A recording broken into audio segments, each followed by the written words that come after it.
سبعة يظلهم الله في ظله يوم لا ظل إلا ظله আল্লাহ রাসূল হাদিসের মধ্যে বলেন, 7 শ্রেণীর মানুষ এমন আছে যাদেরকে আল্লাহ তাআলা কিয়ামতের ময়দানে আল্লাহ তাআলার আরশের ছায়ায় আশ্রয় দেবেন, যেদিন আল্লাহ তাআলার ছায়া ছাড়া আর কোনো ছায়া থাকবে না। 1 নাম্বার হলো ইমামুন আদিলুন, এমন বাদশা যে বাদশা হবে নেপরায়ণ বাদশা। 2 নাম্বার হলো ওয়াশাবুন নাশা ফি ইবাদাতিল্লাহ, ওই যুবক আল্লাহ তাআলার ছায়াতলে আশ্রয় পাবে কিয়ামতের দিন, যেদিন আল্লাহ তাআলার ছায়া ছাড়া কোনো ছায়া থাকবে না। যে যুবকটা তার যুবক অবস্থায় আল্লাহ তাআলার ইবাদত করেছে। 3 নম্বর আল্লাহর রাসূল সাল্লাল্লাহু আলাইহি ওয়াসাল্লাম ডাক দিয়ে বলেন, এরে উম্মতের শুনো, ওয়ারাজুলুন কালবুহু মুআল্লাকুন বিল মাসাজিদ ইযা খারাজা মিনহু হাত্তা ইয়াউদা ইলাইহি।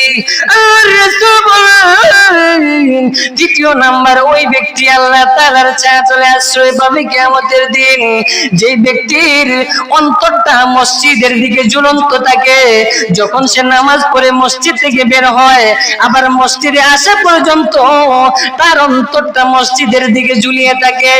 কখন জানি আযান হবে আর আমি আল্লাহ তাআলার কুদরতি পায়ে সিজদা করব, এই আশা নিয়ে যখন যার অন্তরটা এভাবে ঝুলিয়ে থাকে, সে কিয়ামতের দিন আল্লাহ তাআলার ছায়াতলে আশ্রয় পাবে। এরপর আল্লাহর রাসূল বলেন, ওয়ারাজুলান তাহাব্বা ফিল্লাহি ইজতামা আলাইহি ওয়া তাফাররাকা আলাইহি, ওই 2 ব্যক্তি যারা একমাত্র আল্লাহ তাআলার জন্য পরস্পরকে ভালোবাসে, আল্লাহ তাআলার জন্য একত্রিত হয়, আবার আল্লাহ তাআলার জন্য আলাদা হয়। এরপর 5 নাম্বার আল্লাহর রাসূল সাল্লাল্লাহু আলাইহি ওয়াসাল্লাম বলেন, ওয়ারাজুলুন দাতু ইমরাতুন যাতু হাসাবিন ওয়া জামালিন ফাকালা ইন্নী আখাফুল্লাহ, ওই যুবক যেই যুবককে কোন সুন্দরী মহিলা কুপ্রস্তাব দিয়েছে আর ওই যুবক বলেন, না না না, আমি আমার আল্লাহকে ভয় করি, তোমার সাথে কুকর্মে লিপ্ত হতে পারবো না, ওই ব্যক্তিও কিয়ামতের দিন আল্লাহ তাআলার ছায়াতলে আশ্রয় পাবে। আর একজন ব্যক্তি হলো ওয়ারাজুলুন তাসাদদাকা বিসাদাকাতিন ফাখফা লা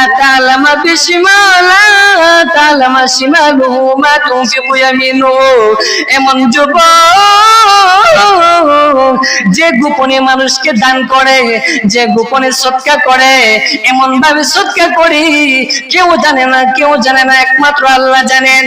ওয়ারাজুলুন, আর এমন ব্যক্তি যাকারাল্লাহ খালিয়ান ফাফাদাত আইনাহু, আল্লাহর রাসূল বলেন, ওই ব্যক্তিও কিয়ামতের দিন আল্লাহ তাআলার ছায়াতলে আশ্রয় পাবে, যেদিন আল্লাহ তাআলার ছায়া ছাড়া কোনো ছায়া থাকবে না।